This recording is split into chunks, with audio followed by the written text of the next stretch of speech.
Hi, magandang araw po sa inyong lahat ha. Ako po'y sunod-sunod ang appointment ngayon. No? Ako po'y may appointment sa abogado, may appointment sa dentista, at may abogado sa doktor. Pero siyempre, maski punong-puno ang araw ng mga appointments na tungkol sa aking pagkatao, may panahon pa rin tayo para mag-spokes hour. At sa akin, talagang gusto ko mag-spokes hour ngayon. Kasi kahapon, nagsalita itong si Abante na kinakailangan daw ay tingnan ni Mayor Baste Duterte ang mga proyekto ni Congressman Pulong Duterte sa siyudad ng Davao. At ang parang pinapasabi o sinasabi ni Abante ay marami daw ang anomalya sa mga proyektong yan. Well, sumagot man po si Mayor Pulong dyan.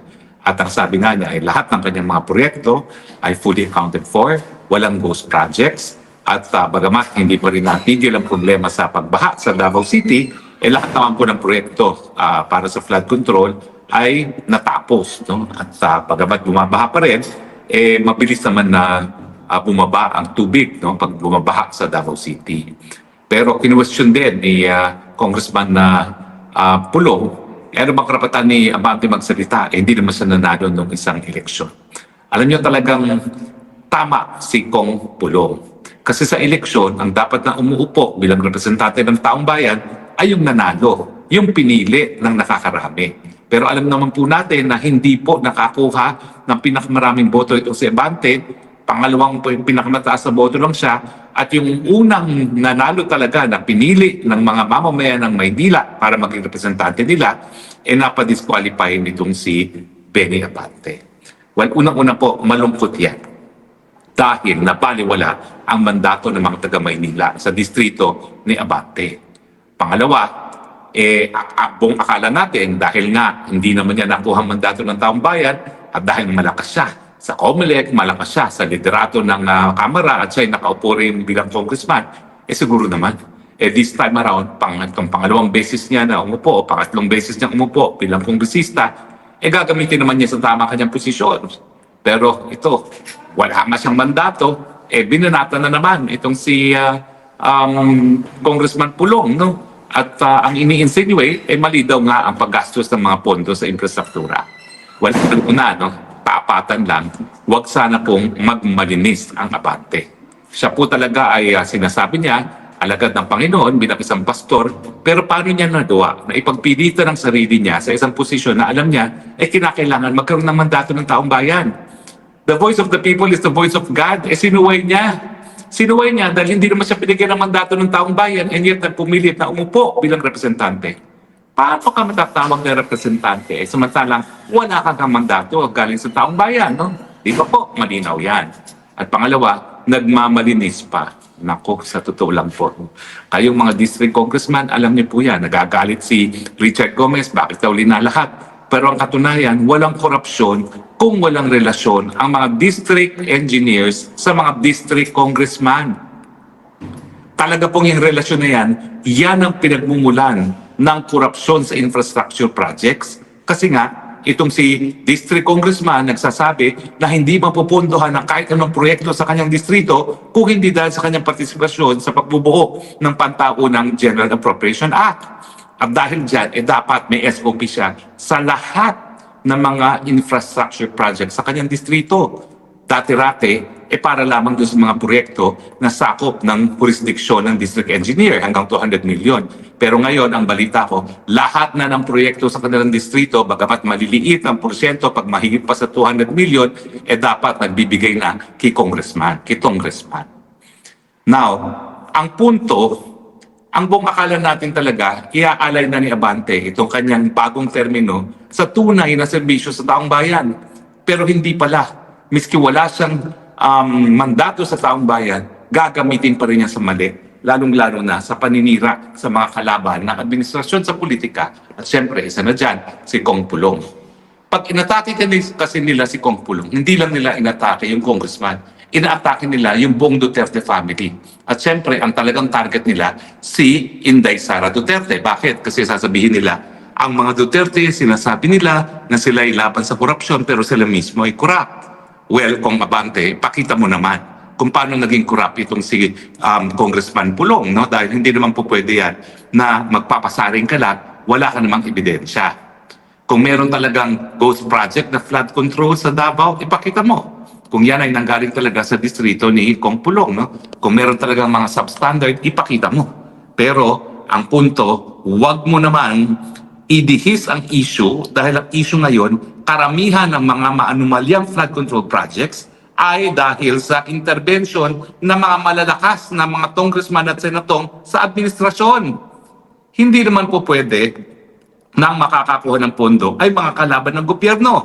Siyempre, gugutumin ng gobyerno ang mga kalaban nila at yan nga po yung mga Duterte at kanilang mga alyado at ang bubusugin ay yung mga instrumento sa kanilang pagkipit sa kanilang mga kalaban. Kaya nga tingnan nyo, no, nagsabi si Zaldico kung sino kanya mga BFF, di ba? Yan din yung mga pinakamalalaking mga nakuhang flood control projects. Kasama na dyan si Mr. Espeker, si JJ Suarez, at saka yung Gonzales ng Pampanga. Eh yan nga, no? Tignan nyo, isa-isa yung mga flood control projects dyan sa mga lugar na yan, talagang madidismaya kayo, lalong-lalo na dyan sa Pampanga, no? Parang ang dami talagang mga bumibigay, lalong-lalo na dyan sa spillway na ginawa dahil nga doon sa pagputok ng pinatubo. Now, sa pangalawang punto na nais ko ilabas, iskandalo talagang nangyari na itong pag-upo pa ni Abante sa panahon na naglabas ng desisyon ng Korte Suprema na walang basihan yung second placer rule. Yung second placer rule ang naging dahilan kung bakit umupo si Abante. Kasi na-disqualify yung number 1 na binoto ng representante ng distrito niya ng Maynila, kaya siya umupo bilang second placer. Eh di ba nagkaroon na nga ng desisyon na hindi po pwede at walang basihan yung second placer rule. Ang palusot nila, hindi pa kasi pinalya kasi nag-file pa ng motion for reconsideration. Ganun pa man, ano ba naman yung respetong pinapakita mo sa kataas-taasang hukuman? Kung matapos magbigay ng isang desisyon na walang legal na basihan ng second placer rule, pinaupo mo ang second placer. Now, ako'y kampante na yung kalaban ni Congressman Abante ay makakamit din ang katarungan. Pero ang iniisip ni Abante, dahil siya'y naproklama na, kinakailangan sa HRET na ang desisyon. At saka meanwhile siya nakaupo. Papahabain lang niya yung procedure para tapos na yung termino niya bago makaupo yung kalaban. Well, posible po mangyari yan. Marami pong mga one-day congressman akong kakilala na nakaupo nga pero one day lamang. No? Pero ang punto, talaga pong garapal ang desisyon ng COMELEC, garapal ang ginawang mga hakbang ni Abante kasama na yung pagtanggap sa deklarasyon na siya nanalo bilang presidente sa kabila ng desisyon ng Korte Suprema na walang legal na basihan ang second placer rule. At kung totoo na disqualified ang nanalo sa eleksyon, kinakailangan magkaroon ng special elections kasi nga dapat igalang ang mandato ng taong bayan. At kapag ikaw ay second placer lamang, wala kang mandato galing sa taong bayan. Bakit ka magpupumilit na umupo, di ba?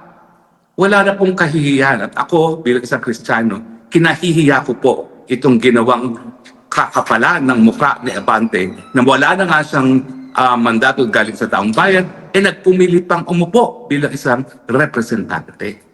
Hindi ba po talaga naman iskandalo yan? Hindi ko maintindihan kung paano matatanggap yung ganyang resulta. Saka siyempre, at tawag pa niya sa sarili niya, representante. And yet, wala namang taong bayan na talaga sa kanya bilang representante. Kung hindi, si George Garcia. Si George Garcia naman at saka mga commissioners ng COMELEC, hindi naman sila taong bayan, hindi naman sila mga botante ng distrito ng Maynila na rin-representa ng opisina di umano nitong si Abante. Sa akin, maanumalya talaga yung pag-uupo ni Abante bilang second placer, hindi lang dahil nga doon sa desisyon ng Korte Suprema na sa tingin ko ay dahil lamang sa kapalan ng muka. Dahil kung sila merong kahihiyan, respetuhin na nila yung desisyon ng Korte Suprema miski hindi pa siya pinal. Pero ang punto rito, ito po ay pagbaliwala, pag-insulto sa mandato ng taong bayan na hindi naman ibinigay kay Abante. Kaya nga po, sana mag-double time itong tunay na talagang representante ng syudad, ng distrito ng syudad ni Abante, nang sa ganun, hindi naman po mabaliwala yung mandato ng taong bayan. No? Nakasalalay din sa mga hakbang tunay na nanalo bilang representante ng distrito ni Abante, yung kinabukasan ng kanyang distrito at inaasahan siya talaga na ipaglaban. Sa tingin ko naman sa mga nagiging desisyon ng Korte Suprema, wala naman talagang sasambahin ng Korte Suprema. Doon lang siya sa tama.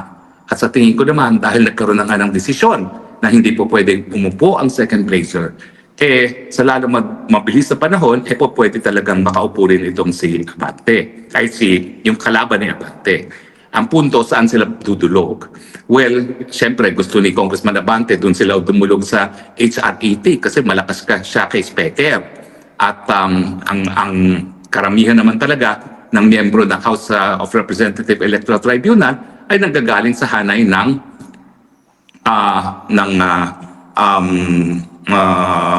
Kamara de Representante. Pero nagkaroon po ng pagkakataon na kung ang HRET ay nagdidesisyon dahil lamang sa politika ay hindi sumasapi yung mga nakaupong 3 justices ng Supreme Court sa HRET. At kapag nangyari yan at dinulog sa Korte Suprema ang desisyon ng HRET, siyempre hindi naman po pwedeng baliwalain ng mga nakaupong maestrado sa Supreme Court ang mga naging desisyon at aksyon at mga desisyon at opinyon ng kanilang mga kasama na nakaupo sa HRET. Nung minsan kasi, yung babaeng justice, Amorfino Melesio Herrera, na talaga naman dapat hangaan ng karamihan ng ating mga kababayan dahil talagang straight as an arrow yung babaeng mahistradong yan, nagreklamo na yung desisyon ng HRET ay desisyong politika. So talagang hindi siya sumapi at pumutok yan sa publiko. Naging dahilan para mabaliktad din ang desisyon ng HRET. So kinakailangan yung kung sino man yung dapat na umupo bilang kongresista ng distrito ni Abante, magkaroon lang ng tiwala sa sistema dahil bagamat yan ay papatagalin para hindi na makaupo ang termino, yung talagang dapat maging representante ng taong bayan, magkakaroon din yan ng katarungan. Pero ako, hindi pa rin ako mag-give up na diretso ng dalinhan yan sa Korte Suprema. Matapos i-questionin ang akto ng COMELEC. Bakit? Kasi grave abuse of discretion naman yung ginawa ng COMELEC. So bagamat siya ay nakapagsumpa, kapag grave abuse of discretion naman yung ginawa ng COMELEC na na-disqualify yung tunay na nanalo sa Maynila, bagamat meron ng desisyon na walang basihan ang second placer rule, hindi na kinakailangan makapunta pa yung issue sa HRET. Pwede na yan na Supreme Court na diretso magdesisyon basta mag-motion for reconsideration lang sa COMELEC at magkaroon ng desisyon sa motion for reconsideration, Korte Suprema na po pwede mag-decide kung grave abuse of discretion ba o hindi yung pagkakatalaga ng COMELEC kay Abante bilang nanalo puno ng eleksyon noong 2025 bilang representante ng distrito niya sa Maynila. Pero alam niyo po, abangan niyo pa. Dahil sa kagustuhang ilihis ng Marcos administration ang issue ng flood control galing doon sa mga tunay na dapat mapanagot kasama ng presidente, ang speaker, ang committee chairman ng Committee on Appropriations at iba pang mga anak ng Diyos dyan sa Kongreso, ang gagawin daw nila, pupulbusin at tututukan nila itong si Congressman Duterte. Ang irereklamo daw nila ay yung bilyong-bilyong proyekto na nakuha ni Congressman Pulong dyan sa kanyang distrito. Ang tanong, ano naman ngayon kung marami siyang pondong nakuha? Ang katotohanan, ang Mindanao biktima ng social injustice. Napakatagal na panahon pa ng Espanyol, pinagkaitan talaga ng pondo kahit sino ang nakaposisyon. Hindi ba tama lamang nung nagkaroon tayo ng kauna-unahang presidente ng taga Mindanao na makinabang naman ang Mindanao sa pondo ng bayan? Hindi naman tama ba? Hindi naman di ba tama lang na makahabol ang Davao City, ang isang distrito sa Davao City doon sa polisiya kung saan tila baga kinalibutan ng national government ang mga iba't ibang syudad ng Mindanao pagdating sa allocation ng mga pondo. Ang importante, makita kung talaga bang nagastos para sa taong bayan ang mga pondong nakarating sa distrito ni Kong Pulong. At kung kayo naman po ay nakarating na ng Davao City, makikita mo naman talaga ang mga proyekto na napondohan. Galing nga po sa mga pondo na nakuha ni Kong Pulong para sa kanyang distrito. Sino bang hindi nakakakita pa ng napakagandang coastal road dyan sa Davao City? Yung coastal road po niyan, tingin ko, walang papantay na kahit anong coastal road sa buong Pilipinas. At yan po talaga ay naging dahilan para maibsan ng traffic dyan sa Davao City. Sino bang hindi nakakakita ng mga flyovers na sunod-sunod ngayon tinatayo para nga maibsan din ang traffic dyan sa Davao City? O magreklamo kayo kung may pondo at napunta sa Kurakot. Now, para masabi ninyo na napunta yan sa Kurakot, maghanda kayo ng ebidensya, gaya ng ebidensya na nakikita natin ngayon ng mga ghost projects at mga palpak na flood control projects sa iba't ibang lugar ng Pilipinas except sa Davao. Diba? So, hindi issue yung nakakuha ng mas malaking pondo ang anak ng presidente na galing sa Mindanao dahil yung mga pondo namang yan ay napunta talaga sa Mindanao. Ang issue, kinurakot ba yung pondo? At yan ang talagang dapat patunayan ng kahit sinong babato ng putik papunta kay Kong Pulong. Of course, bias ako dahil ako ay talagang supporter ng mga taga-Duterte. Pero kaya ako nga sinusuportahan ng mga Duterte dahil nga alam kong malinis ang kanilang pamumuno sa gobyerno. At kung talaga mapatunayan na talaga may kakurakutan sa mga proyekto ni Kong Pulong, nako, hindi yan ko konsintihin ng sarili niyang ama na naging aking boss. Dahil sinabihan niya talaga ang kanyang mga anak, sa inyong paninilbihan sa gobyerno, kinakailangan maging tapat kayo at kinakailangan sumunod kayo sa yapak ko na hindi nagpayaman. Alam mo talaga, uulitin ko po ha, nakarating lang ako dun sa bahay na green ni Tatay Digong matapos ang kanyang pagiging presidente. At talaga ako naman po ay nahabag na ang isang dating presidente ay nakatira sa tinatawag kong bahay kalapate dahil napakaliit at talagang yung second floor niya ay para lamang sa kanyang kwarto, sa kanyang tulugan. Kung ibang presidente yan, talaga namang pong lilipat na yan sa marangyang bahay dahil pati si Presidente Duterte ha, yung mga bilyonaryo, ang dami mga bilyonaryo na nakakita ng bahay at nagsabi talaga kahit magkano ibili nyo ng bahay yan si Presidente Duterte, ako magbabayad. Pero si Presidente Duterte mismo nagsabi, ayaw ko dahil ito ang aking tahanan. Dito ako nasanay mamuhay at dito ako mamamatay. At kaya nga po napakalungkot na habang ngayon si Tatay Digong ay nasa Hague, ang ninanais niya ay makauwi lamang sa kanyang minamahal na lungsod sa siyudad ng Davao doon sa bahay kalapati niya. Kung saan napakasimple na kanyang pamumuhay. Huwag na sana nating ipagkait yan. So muli, ang aking mensahe kay Kong Abante, Kung, ano ka ba? Alam mo namang wala kang karapatan talagang umupo dyan bilang representante. Ngayong ikay nakaupo dyan, gamitin mo naman sa tama ang iyong opisina. Huwag na naman sa paninira sa mga kalaban sa politika dahil nakakahiya po yan. Nakakahiya po yan dahil yung inyong pagtanggap sa opisinang yan, alam ninyo, labag na mismo sa sinasabi ng Korte Suprema na walang legal na basihan ng second place rule. So bakit hindi ka na lang manahimik at gumawa ka na lang na mabuti para sa iyong mga constituents at para sa bayan? Di ba yan naman ang dapat ginagawa ng mga Kristiyano? Kung hindi ba dadala sa iyong judgment bilang isang leader, sana madala yan dahil sa iyong pananampalataya sa Panginoon. Gamitin po para sa taong bayan ng opisina, huwag sa mga pang-personal na interest. Well, alam niyo po, ito naman po ay nakaw na sandali lamang dahil meron tayong konting panahon para magkaroon ng isang live. No? Iniisip ko naman, mas mabuting meron tayong konting live kaysa sa wala. No? Pero sa akin, kinakailangan po lahat ng Pilipino manindigan laban sa korupsyon. Kaya po naganap ang korupsyon. Tinanggap na natin ang korupsyon bilang bahagi ng standard operating procedure na hindi dapat. Dapat ikagalit. Dapat talaga i-expose. Dapat talaga hiyain ang mga kurakot sa gobyerno. Huwag tanggapin dahil pag tinanggap po yan, hindi po matitigil itong problema ng korupsyon sa Pilipinas. Maraming salamat po ha sa inyong patuloy na pagtangkilik. Ito po inyong Spokes ng Bayan. Live from The Hague saying, I love you, Philippines. You're the only country that I have. You're the only country that I love.